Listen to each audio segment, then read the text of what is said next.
Welcome, everybody. Thank you for turning up on this Thursday at this early hour. Up on stage, I have with me the members of the Dispute Resolution Group who have been working over the last 2 years to come up with a solution for those members of CICILS that find themselves in disputes and would like facilitation in resolving those disputes. We also have with us 2 guest experts, Joanna Lees of GAFTA, the General Manager of GAFTA and the Director of Training Programs, and Peter Brown, who is an expert mediator. This morning you'll hear from all the members of the group about how we have gone and designed the mediation system that will be launched here today. And I ask each member of the group to introduce themselves and then participate in the discussion. Good morning, everybody. Atif Tadros from TK and Danny International, based in Cairo. Okay. Mediation, which is a new process and is generated by people and with people from CICILS for the first time to identify what is it. It's a prompt and cost-effective mechanism for resolving disputes in the pulses industry, quick and cheap way between 2 parties who are willing to solve their disputes amicably and cheap and quickly by having a third party who will be neutral. And the history for this in year 08, the executive committee asked Mr. Hakan Basisi, who was head of the committee, to form a subcommittee to form mediators. And he was successful. He formed those ladies and gents who are sitting here to help you out in solving your disputes in different way from arbitration or reconciliation. Thank you. I'm Iman Rida from JETCO in Toronto, Canada. And just like Mr. Atif said, the GRG debated internally the brief given by the executive about how to create this scheme that will allow CICILS members for a quick and cost-effective method to resolve disputes. There was broad recognition within DRG and CICILS executive that we did not need arbitration when the legally enforceable arbitration award is required. A common concern about GAFTA arbitrations is that they are expensive and a slow process. So therefore, DRG decided to adopt a step-by-step approach focusing on achieving an aim for mediation. And this scheme, rather than achievable aim of a mediation scheme rather than a broader ambition of introducing both a mediation and adjudication process. So therefore, DRG focused on a speedy, cost-effective mediation scheme which required 2 willing parties to consent to a negotiated resolution of their dispute, assisted by an experienced and qualified mediator to facilitate finding agreement between the parties. This convention to understand technically the difference between arbitration, conciliation and mediation. I'd like Peter Brown, who is an expert mediator from London, to sketch out the differences. The desire of CICILS is that mediation should be the chosen route to resolve your disputes, and the fallback, if you can't get an amicable settlement, is then probably to go back to arbitration. The difference between them is that arbitration goes back to the Middle Ages, when people were moving around Europe with silks and oils and all sorts of things, and they asked one of their peer group, the older members, whether they would resolve the disputes before they loaded their camels again and moved on from city to city. Arbitration fundamentally is a determination arrangement whereby the parties agree to be bound by a decision handed down by a sole arbitrator or generally a tribunal of 3. But what they hand down by way of an award not only carries the weight of the law of England, because GAFTA rules are all on a basis of a domicile in UK, but they are bound to observe them. Whereas the mediation process is that the parties decide that they want to settle the dispute and that they are prepared to sit down and discuss with the mediator acting as the fulcrum for the process, with the objective that at the end of the day, or however long it takes, that they can resolve and come to an agreement that they're both satisfied with, and then they move on. The great thing is that generally they move on as friends, whereas sometimes, but not so often, sometimes with arbitration, people fall out irrevocably and they don't go back to picking up a trading relationship again. But that, in my experience, is becoming less.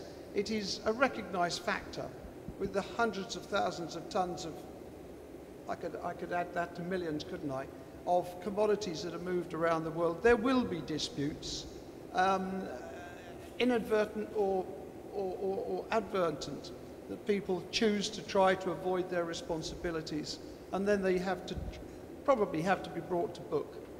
So the mediation process is the people have to want to sort out their disputes. Last night we did a dummy mediation for the benefit really of the people that we had been training for several weeks. And it caused some laughter, but it also had good effects. But those are the two differences. And the other factor is a conciliation, sometimes called a faciliation, whereby someone intervenes, perhaps someone that you know well, and points out to you the salient facts of the contract that you've fallen out about. And the parties then themselves come to an agreement without there being any formal process. It's an informal thing, and if it doesn't succeed, then they could formally go to mediation and settle it. But those are the three ways.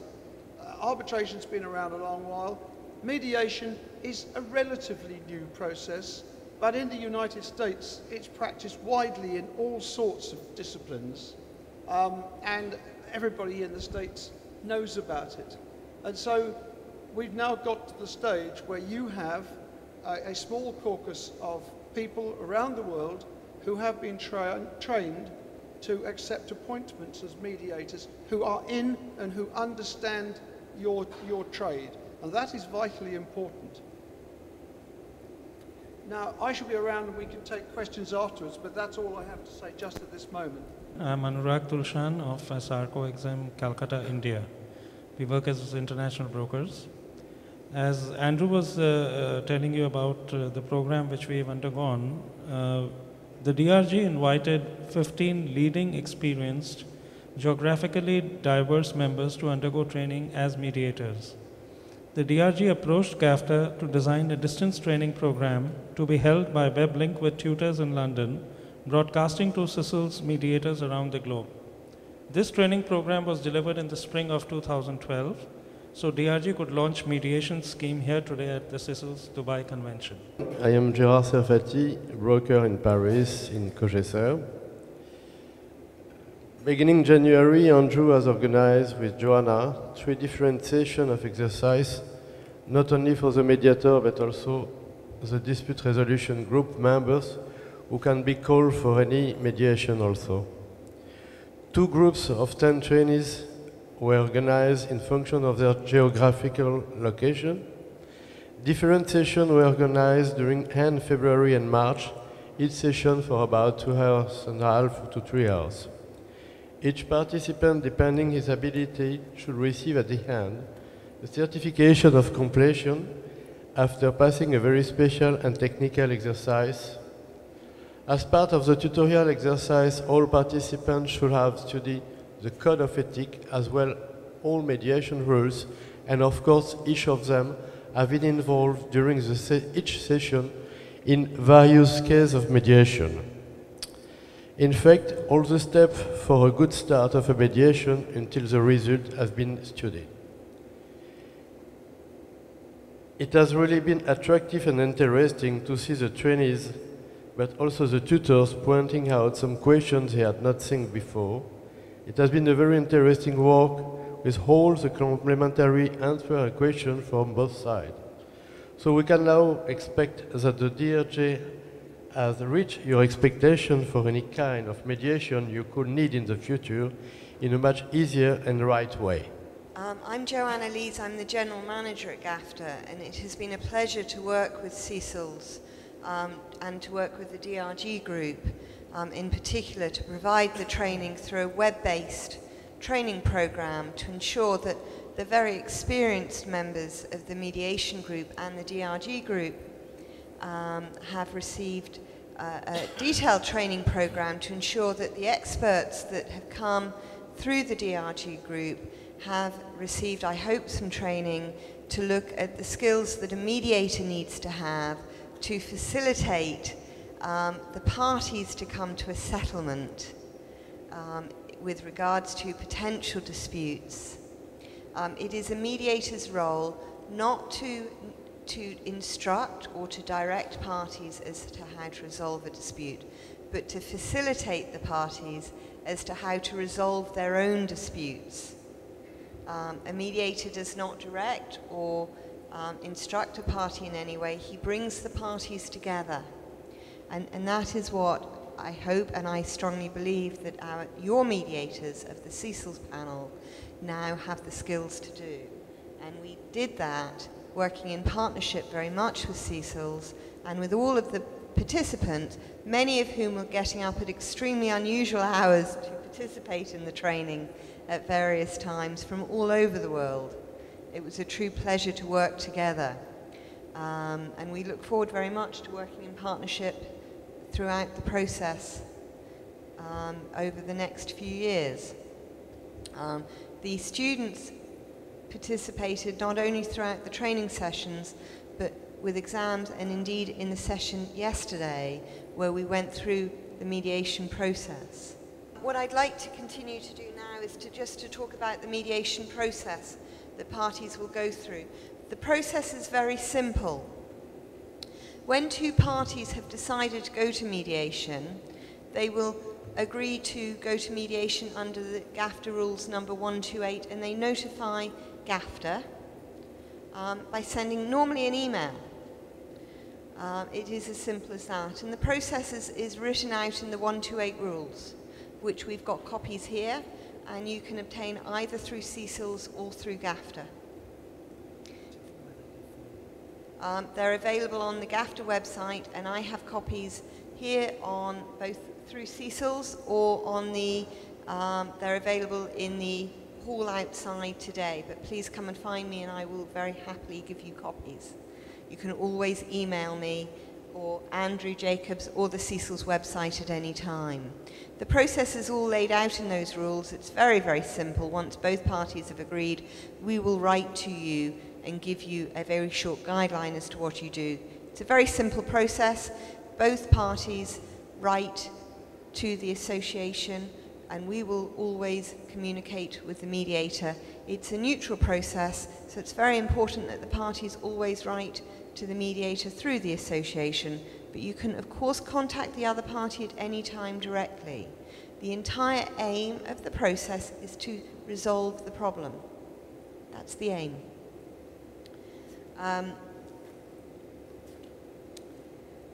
The association will appoint the mediator. Why is it the association that appoints the mediator? Because the mediator must always be neutral. So it's neither the choice of the claimant or the other side, the respondent. Okay? It is always the party's decision. So if the parties ever agree anything themselves, both the parties in agreement, that takes precedence, that takes most importance over everything. The important aspect of the mediation process is it needs to be fast and prompt, so it will move at the speed of the parties or the mediator's decision at any time, and it will move as quickly as it can So the first thing that happens is the parties will exchange statements of case, okay? And that will happen as quickly as the parties will allow, and it's generally a very quick process. It will take a maximum of 45 days, but it can move quicker if the parties so wish it. So in a case where time is of the essence, it can move much more quickly if that is what the parties wish. The point of exchanging of a statement of a case, which must happen before any mediation hearing, is that both parties have an idea of what the case is about, and so does the mediator. And that's very simple. All a statement of a case is it's the story behind the dispute. What has happened in the party's opinion, and what is the evidence behind that? It's just the story. It's not technical. It is literally just the story with any documents to back that story up. It's normally a very short document. 5 or 6 pages, this is what's happened, and this is the documents behind it. Is it a quality issue? Here is the evidence of the problem with regards to the quality. This is what I need to be done to fix the problem. The date of the mediation hearing will be set to suit the parties and the mediator that has been appointed.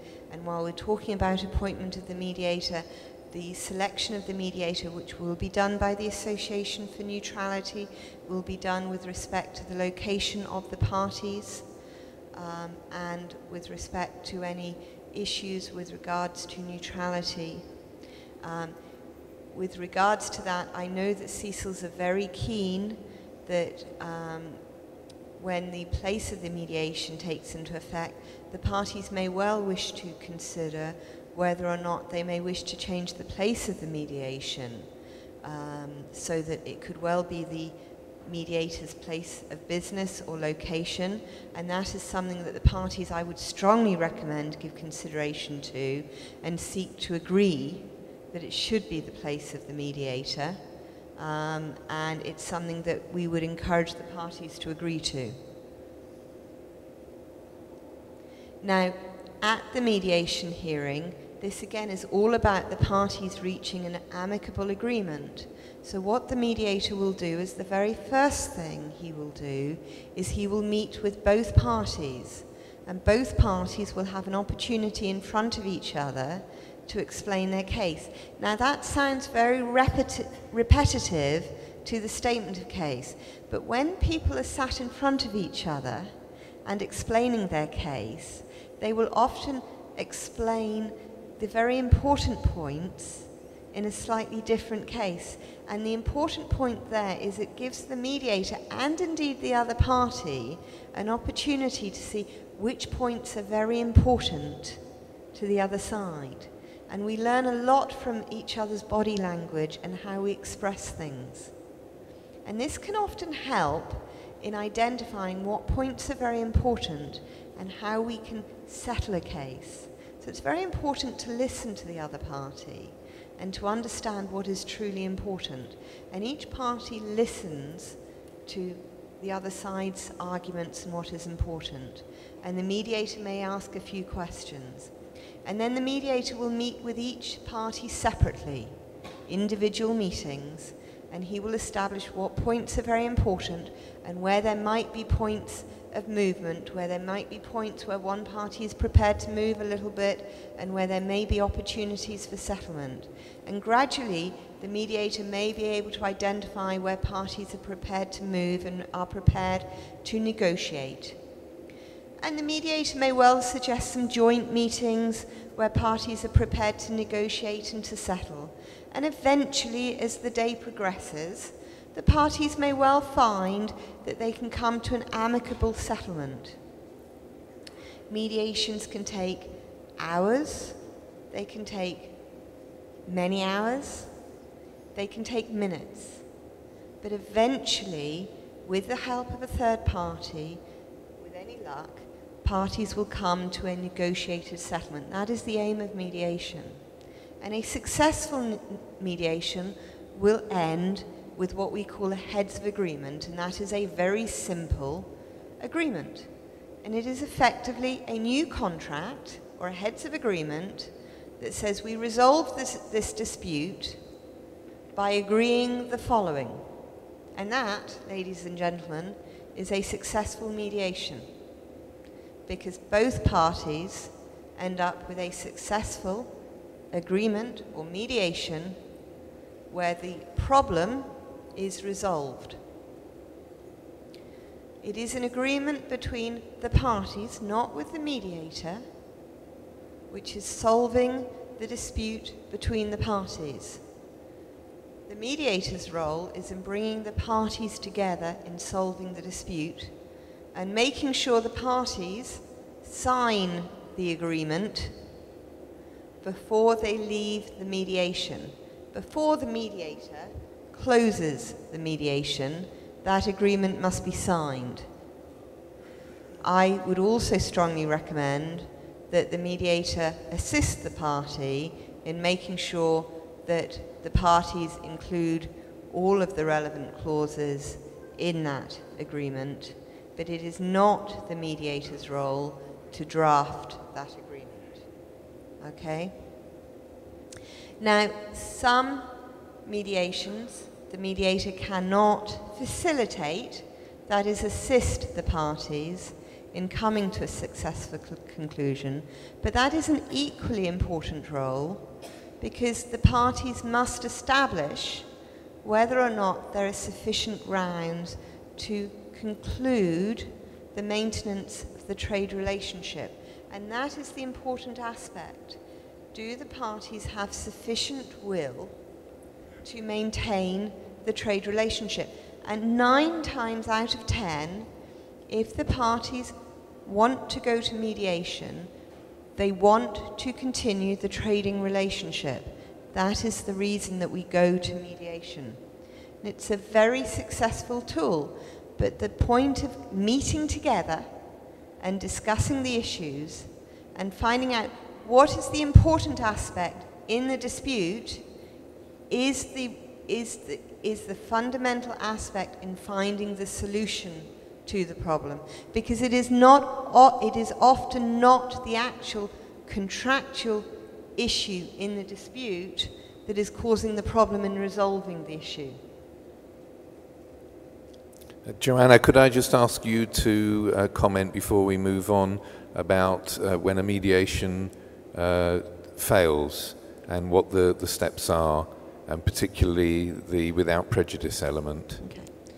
I think the critical element about mediation, and it's a point that I forgot to mention, so thank you, Andrew, is that any discussions in mediation are without prejudice, so that anything that you say in the mediation process is without prejudice. And what that means is that anything that you say in the mediation process is not going to be able to be used within any proceedings within the dispute process, within an arbitral process, or within a judicial process, when you then go on to continue the dispute within a litigatory process.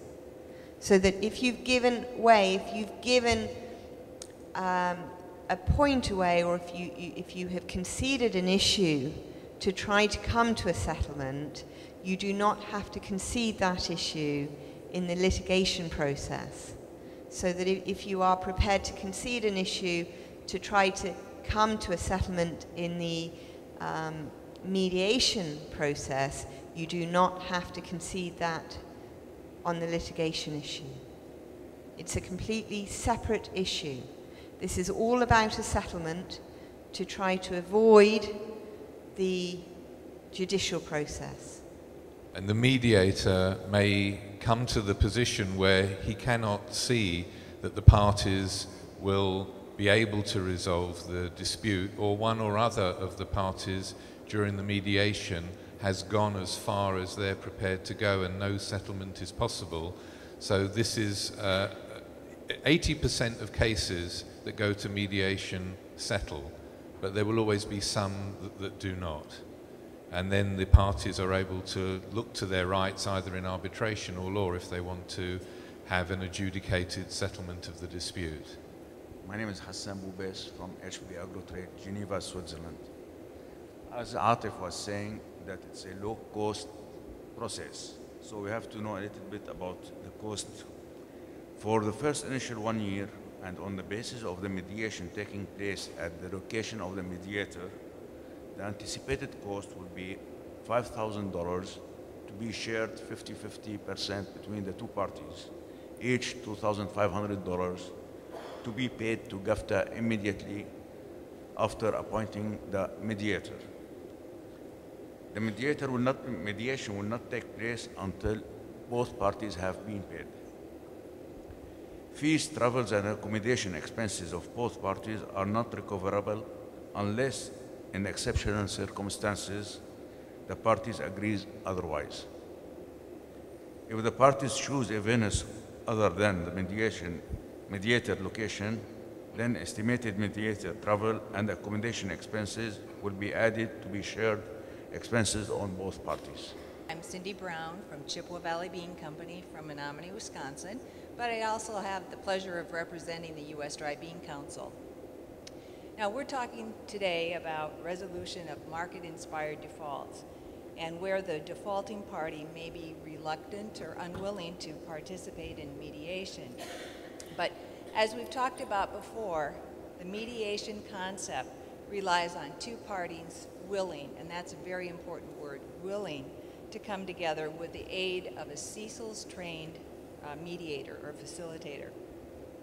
Now, the process will help the parties search for a mutually acceptable compromise solution, and this allows the parties to maintain a business relationship, and that's very important. Again, we can't stress enough the fact that parties come together with a willingness to resolve their issue, trying to find a solution so that at the end of the day, they'll still be able to continue trading. Mediation can't take place if the respondent declines. And in all reality, we think about the statement, it takes two to tango. Well, it takes two in this situation to participate and make it work. Now, CICILS doesn't have the administrative support or the legal framework to provide a formal adjudication service. The godfathers of our industry may still be approached with requests to intervene in various disputes. That's been a pretty common practice, I think, within the pulse trade. Oftentimes, the godfathers have prestige and wisdom and knowledge of situations, and they can help two parties find an agreeable solution. The godfather in that situation may simply say to one party or the other, you know, you're not doing this right. Really, stand up here and make it right with the other party. But with mediation, that doesn't happen. The facilitator, the CICILS trained person, helps the two parties come together with their own solution. The facilitator doesn't tell you what your solution should be. But always remember that a godfather resolution is very informal. And our committee, the DRG, feels that a default where substantial damages may be sought is best handled by GAFTA, which would give you a legally enforceable arbitration. So we're excited about this process and hope that the service that we've put together is something that our trade will find beneficial and informative. Before inviting Hakan to come to the stage, Peter wanted to make a point. Thank you, Chairman. The point I'd like to make is this, and it's a point of procedure in order that you can cover yourselves in the event that you have a dispute. Most of the contracts you'll use have an arbitration clause in them. I would suggest that the best course of action before you go into a mediation is to reserve your position, if you are the claimant party, by claiming arbitration and making it plain if you then go with the counterparty into a mediation in the hope of getting an amicable settlement, that if that mediation fails, you can then resume the arbitration and go on to a determined award. Because all the arbitration provisions have dates that you must observe, and there would be nothing more galling than having omitted to make a claim for arbitration, to take some months in order to process a mediation, only to find then that you might be time barred by reason that you hadn't entered a claim for arbitration at the proper time. So all I would do is to just suggest that you reserve the position by claiming arbitration, suspending it while you go through the mediation process, and picking up the arbitration again if and when the mediation process fails. I'm not wishing to leave the impression that mediations very often fall apart. There are very successful means of settling disputes, but I just add that as a caveat to you so that nobody falls into the trap of missing the opportunity to have the fallback position. I'd now like to invite Hakan Bahçeci, who was the first chairman of Dispute Resolution Group, now our president, to come to the stage. I'm very, very proud to announce now that formally we are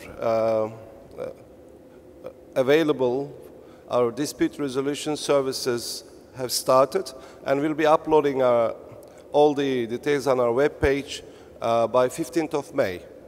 And I really appreciate the last 2 years. I was very, very privileged to work with a chief expert, Andrew Jacobs, and he has designed the whole system so professionally, and putting in together this cooperation with GAFTA was also very, very important, because I still remember when we started the idea, there was a big debate, between GAFTA, and it gave the impression as if we are starting something to compete. But it's not. You see, we work together, and I'm very privileged to have the GAFTA representatives here. The whole training has been done with GAFTA, and yeah, we are now available. We are at your services.